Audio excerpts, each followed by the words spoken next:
जय श्री कृष्ण मित्रों, आज આપણે બનાવીશું સુપર ટેસ્ટી દાળ ઢોકળી। 5 થી 6 વ્યક્તિઓ માટે દાળ ઢોકળી બનાવવા માટે આપણે સૌપ્રથમ તુવેરની દાળ 1 વાટકી લઈશું, જે અંદાજિત વજનમાં 125 થી 150 ગ્રામ છે, અને એને આપણે 2 થી 3 પાણીથી એકદમ ચોખ્ખી ધોઈ નાખીશું। મિત્રો, આપણે આ દાળ છે એ પાણીમાં लगभग 15 થી 20 મિનિટ પલાળીને રાખેલી છે। હવે પાણીનું માપ જોઈએ તો જે વાટકીથી તમે દાળ લીધી હોય એ જ વાટકીથી 4 ગણું પાણી લેવાનું છે। 4 ગણાથી થોડું વધારે લેશો તો પણ વાંધો નથી, કેમ કે આપણે દાળ લિક્વિડ જ કરવાની છે, એટલા માટે થોડું પાણી વધી જાય તો પણ વાંધો નથી, પણ 4 ગણું તો લેજો જ। હવે એક મોટી સાઈઝનું ટમેટું, એને આપણે સુધારી અને અંદર પાણીમાં જ નાખી દઈશું। એ સાથે બફાવવાનું જ છે, એટલે એને આપણે નાના ટુકડા કરવાની બિલકુલ જરૂર નથી। એક અડધી ચમચી મેથીના દાણા નાખીશું અને 1 ઇંચ જેટલો આદુનો ટુકડો જે આપણે ગ્રેટ કરી અને નાખીશું સાથે બફાવવામાં જ।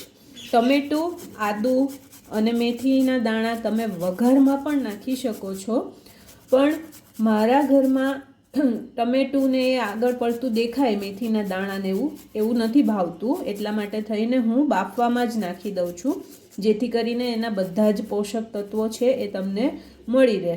બાકી આ જ વસ્તુ તમે વઘાર કરવા ટાઈમે પણ નાખી શકો છો, તમને જે રીતે યોગ્ય લાગે એ રીતે તમે કરી શકો છો।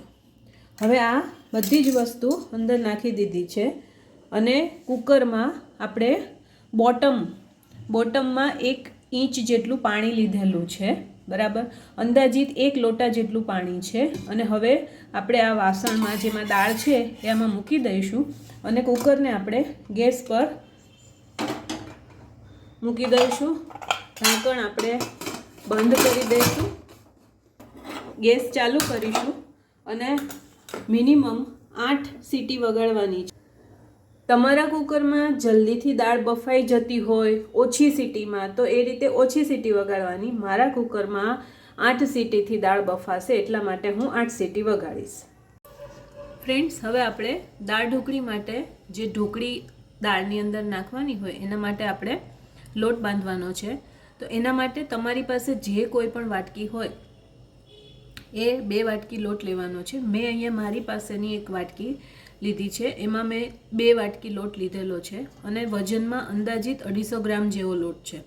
હવે સપોઝ આપણે જે અત્યારે માપથી દાળ ઢોકળી બનાવીએ છીએ એમાં આમાંથી લોટ વપરાશે, એનાથી થોડો બચશે પણ ખરો, એટલે આપણે થોડો વધારે લોટ બાંધી રહ્યા છીએ। અને આટલા લોટ માટે 1 ચમચી મીઠું,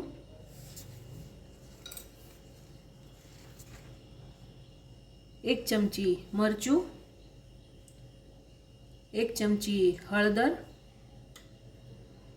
1 ચમચી ધાણા જીરું અને ચપટીક હિંગ અને તેલ મોણ માટે ટોટલ 3 મોટા ચમચા જેટલું તેલ નાખીશું આપણે, અથવા આપણે કહીએ તો 3 પાવડા તેલ નાખીશું। હવે આ બધી જ વસ્તુ આ રીતે હાથથી મિક્સ કરી લેવાની છે। થોડો લોટ જે બચે મિત્રો, એમાંથી આપણે થેપલા પણ કરી શકીએ આપણી જરૂરિયાત મુજબ। આ રીતે હાથેથી મસળવાનું છે, જેથી કરીને બધા લોટમાં સરસ રીતે મસાલો અને મોણ આવી જાય।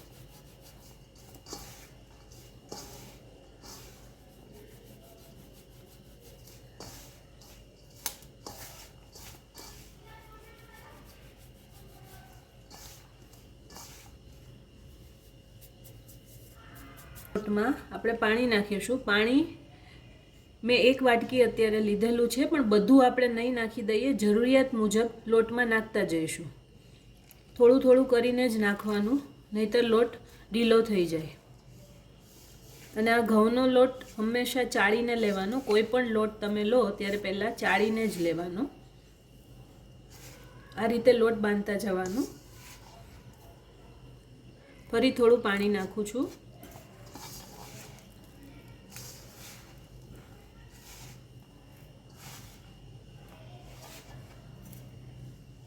ધીમે ધીમે આ રીતે આપણે બધો જ લોટ મિક્સ કરતા જઈશું. જુઓ, ધીમે ધીમે બાઇન્ડિંગ આવતું જાય છે. પાણી આપણે બધું એકસાથે નહીં નાખીએ, થોડું થોડું કરીને જ નાખશું.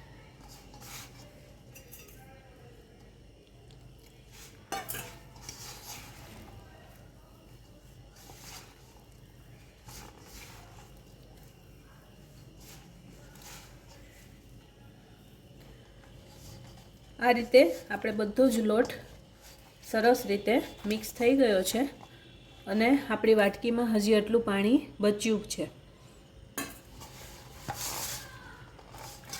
આપણે રોટલી જેવો લોટ બાંધવાનો છે, સોફ્ટ. આ રીતે હાથેથી સરસ રીતે મસળી લઈશું લોટને.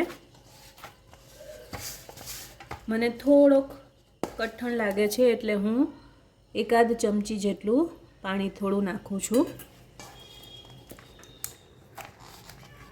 અને આ રીતે આપણે પાણીને લોટમાં મિક્સ કરીશું, જેથી કરીને બધું પાણી લોટની અંદર શોષાઈ જશે. આ રીતે હાથનું વજન આપી અને સરસ રીતે આપણો લોટ આપણે તૈયાર કરીશું. આ રીતે સોફ્ટ ડો આપણો તૈયાર છે. હવે આપણે ઉપરથી થોડું તેલ નાખીશું અને ફરી એકવાર મસળી લઈશું લોટને. આ રીતે મોણ નાખવાથી લોટ સરસ સોફ્ટ થઈ જાય છે.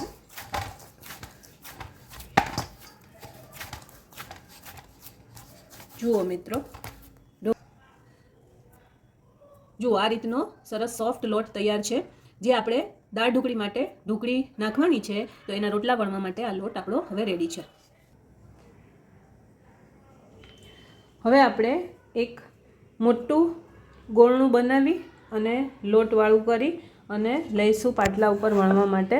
આમાં તમે કોઈ પણ સાઇઝનું ગોળણું લઈ અને કોઈ પણ સાઇઝનો રોટલો બનાવી શકો છો. જરૂરી નથી કે મોટું જ કરવું, નાના નાના પણ ચાલે, કેમ કે આપણે અંતે તો કટ કરીને જ નાખવાના છે. આ રીતે આપણે વણી લઈશું. પાતળું નહીં, આપણે બહુ પતલું નહીં અને બહુ જાડું નહીં, એવું આપણે રોટલી જેવું જ વણવાનું છે. સાઈઝ માટે કોઈ જ ઇશ્યુ નથી. આ રીતે આપણે વણી લઈશું.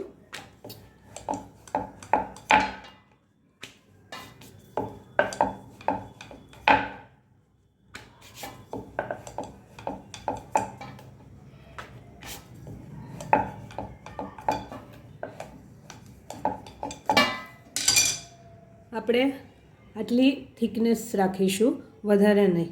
હવે આ રોટલો આપણે અહીંયા થાળીમાં આ રીતે મૂકી દઈશું અને એ રીતે આપણે બીજા બધા જ રોટલા વણી લઈશું.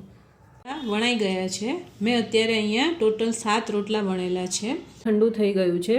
વિસલ વાગી ગયા પછી લગભગ 15થી 20 મિનિટ સુધી તમારે રહેવા દેવાનું, જેથી કરીને એ ઠંડુ થઈ જાય અને એની બધી જ એર નીકળી જશે. ત્યાર પછી આપણે ઇઝીલી કુકરનું લીડ છે એ ખોલી શકશું. આ રીતે કુકરનું ઢાંકણું ખોલ્યું અને આ અંદર દાળ સરસ રીતે બફાઈ ગઈ છે. હવે આપણે એમાં મિક્સીથી બધું ક્રશ કરી લઈશું. હવે આપણે હેન્ડ મિક્સી અથવા તો બ્લેન્ડરથી આપણે એને ક્રશ કરી લઈશું. હવે આપણી દાળ ક્રશ થઈ ગઈ છે. વઘાર માટે હવે આપણે વઘાર માટે કુકરમાં એક પાવડું એટલે કે એક મોટી ચમચી તેલ નાખીશું. આપણે ઓછા તેલમાં જ બનાવીશું એટલે વઘાર પૂરતું જ તેલ નાખીએ છીએ. અને હવે તેલ ગરમ થાય એટલે એમાં આ રીતે 1 ચમચી રાઈ અને 1 મોટો તજનો ટુકડો અને 2 લવિંગ એ રીતે આપણે વઘારમાં નાખી દઈશું તેલ ગરમ થાય એટલે. હવે આપણું તેલ ગરમ થઈ ગયું છે એટલે હવે રાઈ અને તજ અને લવિંગ આપણે વઘારમાં નાખીશું અને એ તતડી જાય એટલે જીરું નાખીશું.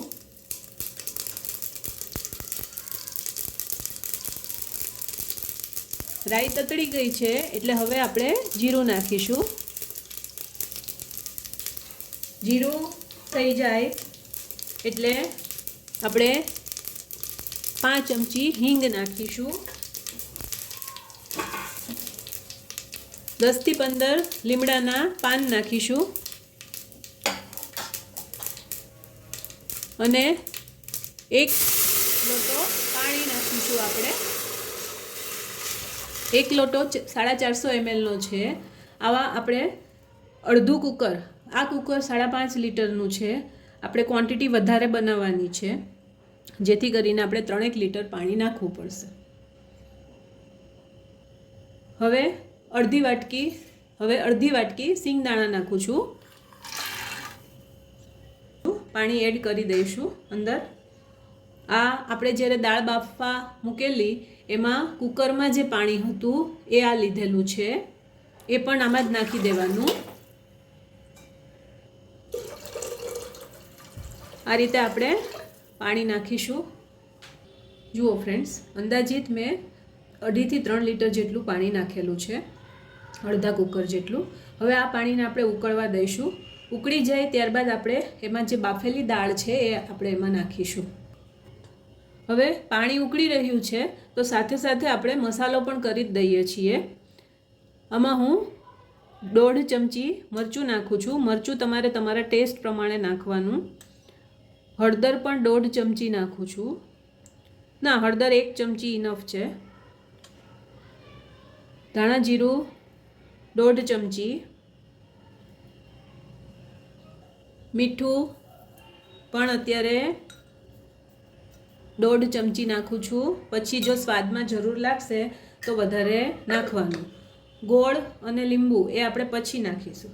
આપણે પાણીમાં મસાલો કરી દીધો હતો એટલે બધો જ વઘાર છે એ ઉપર આવી ગયો છે અને મસાલો પણ સરસ રીતે ઉપર આવી ગયો છે અને બધું સરસ રીતે મિક્સ થઈ જશે. આમાં ઉપરથી હવે વઘાર કરવાની જરૂર નહીં પડે. હવે પાણી ઉકળી ગયું છે એટલા માટે થઈને હવે હું એમાં દાળ નાખીશ. આ રીતે બધી જ દાળ એકસાથે આપણે નાખી દઈશું.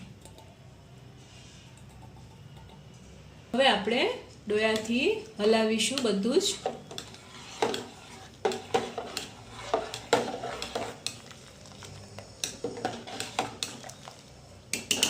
આ રીતે બધું મિક્સ કરી દઈશું અને હજી ઉકળવા દઈશું. દાળ અંદર આપણે હમણાં જ નાખી છે એ બધું ઉકળી જાય એટલે આપણે ઢોકળી અંદર નાખીશું. જઈશું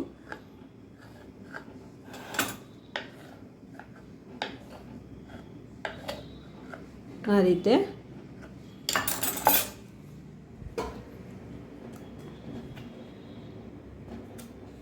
આ રીતે એક એક પીસ છૂટું પાડીને જ નાખવાનું, એક સાથે નહીં નાખવાનું.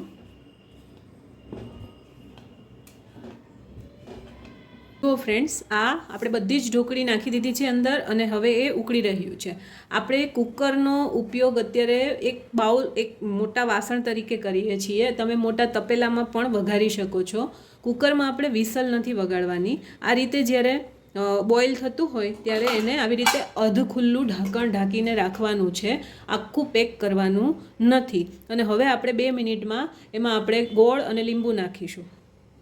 હવે આપણી દાળ ઢોકળી આ રીતે ઉકળી રહી છે. એમાં 2 મોટા ચમચા જેટલો લીંબુનો રસ હું નાખું છું અને સાથે જ 2 મોટા ચમચા જેટલો ગોળ પણ અંદર નાખી રહી છું, જે આપણી ખટાશને બેલેન્સ કરશે અને દાળ ઢોકળીમાં સરસ ખટ્ટો મીઠો સ્વાદ આવશે. અને હવે આપણે ચમચાથી હલાવી દઈશું. ત્યારબાદ ફરી આપણે ઢાંકણ અધ ખુલ્લું ઢાંકી દઈશું અને વચ્ચે વચ્ચે ચમચો હલાવતા જશું. દર 5 મિનિટે આપણે 30 મિનિટ સુધી દાળ ઢોકળીને કૂક થવા દેવાની છે આ જ રીતે, અને મીડિયમ ફ્લેમ પર રાખવાનું છે. જુઓ ફ્રેન્ડ્સ, આપણી દાળ ઢોકળી આ રીતે સરસ રીતે કૂક થઈ ગઈ છે અને દાળ પણ સરસ રીતે ઘટ થઈ ગઈ છે. તો આપણે જે રીતનું પરફેક્શન જોઈએ છે એ પ્રમાણે આપણી દાળ ઢોકળી સર્વિંગ માટે તૈયાર છે. અને હવે આપણે ગેસ બંધ કરીશું.